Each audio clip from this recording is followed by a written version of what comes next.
one of the co-founders and the chief operating officer here at Stoney Branch. My responsibilities are basically everything around the growing of the plants. So I do have input in some of the other things, but that's mainly what I do. My background, I grew up in agriculture. I grew up in a small farm. My family's been in ag since I can remember. My grandpa and uncles ran an ag retail business supplying seed, chem, and fertilizer to farmers. I went to Western Illinois University after high school, got a degree in ag science from there.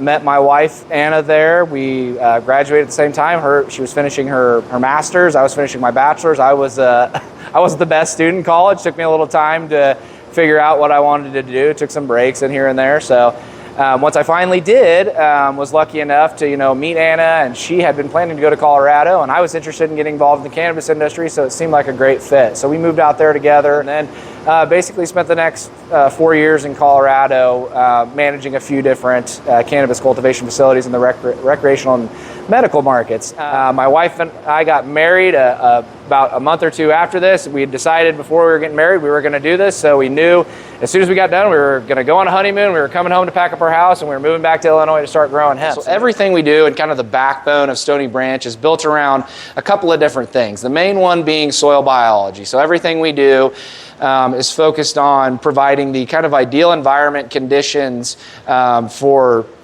symbiotic organisms that live in the soil. Everything we do is organically grown, but we're testing all of our beds that we'll see as we move into our facility, typically 2 times per harvest.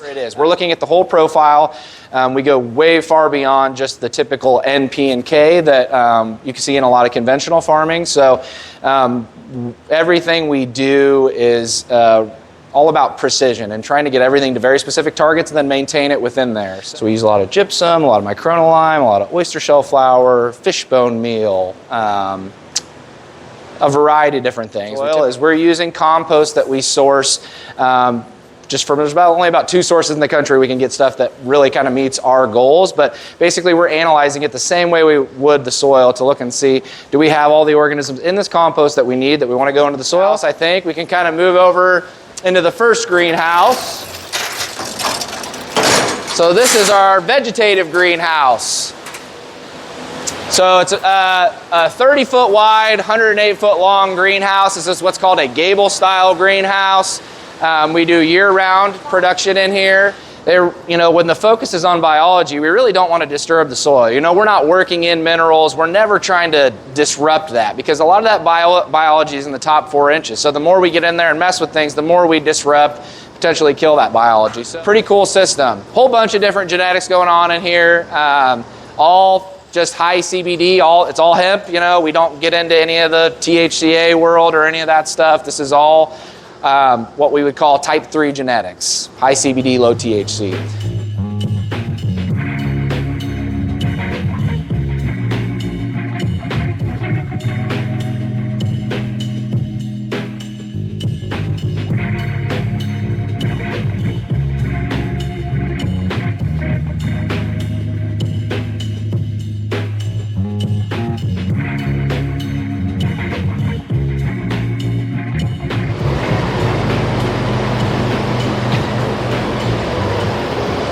These are crushing. Yeah, they are blowing up. They're getting big. I always think it's pretty down here with the cover crop. This is where we typically see the lizards, down in these cover crops when we're watering. Sometimes if you'll see a video on our social media of a lizard running through, they're typically hiding down in here, and we'll water it and it'll startle them and they'll jump up on the edge, and they're a lot of fun to watch.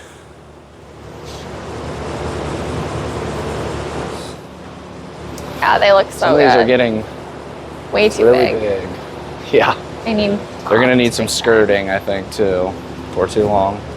So this next building that we're moving into, we call our light deprivation greenhouse, and that's because of a curtain system we use in here to be able to maintain a specific photo period to keep plants flowering year-round. So it's expensive to run this many lights, and if we're getting enough sun to not need them, let's shut them off. So the sun is better than any grow light out there. These are great to supplement and to kind of maintain photo period. So typically getting 4 to 5 crops out of each of our flowering spaces a year. So We use soil beds because in organic living soil, the way we're growing, soil volume is extremely important. And when we limit soil volume, we really can't get the results we need. So we need pretty significant volumes of soil. The difference between this and other hydroponic-based systems is we are never throwing out the soil. We maintain it, we test it, and we just adjust things to where we need them to be. We're not throwing it out and buying new soil. Every harvest was extremely wasteful and is done throughout a lot of the cannabis industry right now.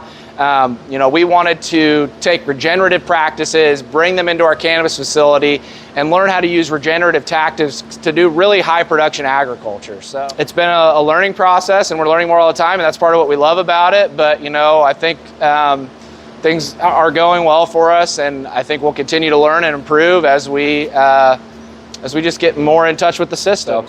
So we got a bunch of different strains in here. We're typically running at least 5 in every harvest.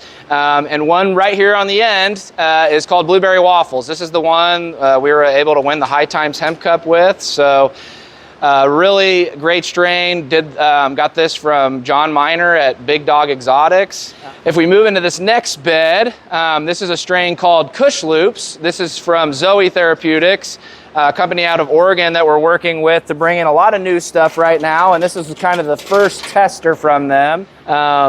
If you turn behind you, that's a strain called Grape Soda, which is probably going to be going out of production after this one for a while. A good strain we've been running for a while now, but getting to be a little bit older genetic, and we kind of got some newer, more exciting stuff we're bringing in. Is a newer strain called Pineapple Kush. So you can see this one probably could have used the 3rd layer of trellis. These ones really stretched, and as the buds start to get heavy, they're wanting to kind of lean out a little bit and kind of eating up our aisleways some. We're about 10 days, I think, from harvesting these plants, so 9 to 10 days. That's where we, offer everything from obviously our smokable flower and several different strains and, kind of smoking options, as well as different gummy options. We have a tea product. We have a rosin capsule that's really incredible. We've seen really amazing benefits from. I have really incredible stories from some customers using that product. So yeah, it's been a journey for us. We've learned a lot along the way. We're still learning, but we love what we do. We love helping people, and we're just learning to become more and more obsessed with our customers all the time. I think that's what we figured out, as a business, and to really supply things that are going to help people and that people want to use, is we've got to speak to our customers of understanding how to put out a quality product that's been tested, that's going to be safe for consumers and going to be effective. I'm really excited for that. Obviously, there have been some scary times with regulation, and it's something we all need to stay heavily involved in and be vigilant to make sure that we can get a industry and have regulation that works for not just the consumers, but the growers, the farmers, the people producing the products as well. We need something that works for everybody. For people that want to get involved in hemp, I would not steer you away from doing it, but do your research and do it cautiously, and understand that this isn't, it's not a gold rush. You know what I mean? There's money to be made in hemp, but you're going to have to work really hard to do it. But don't let that stop you. Perfect.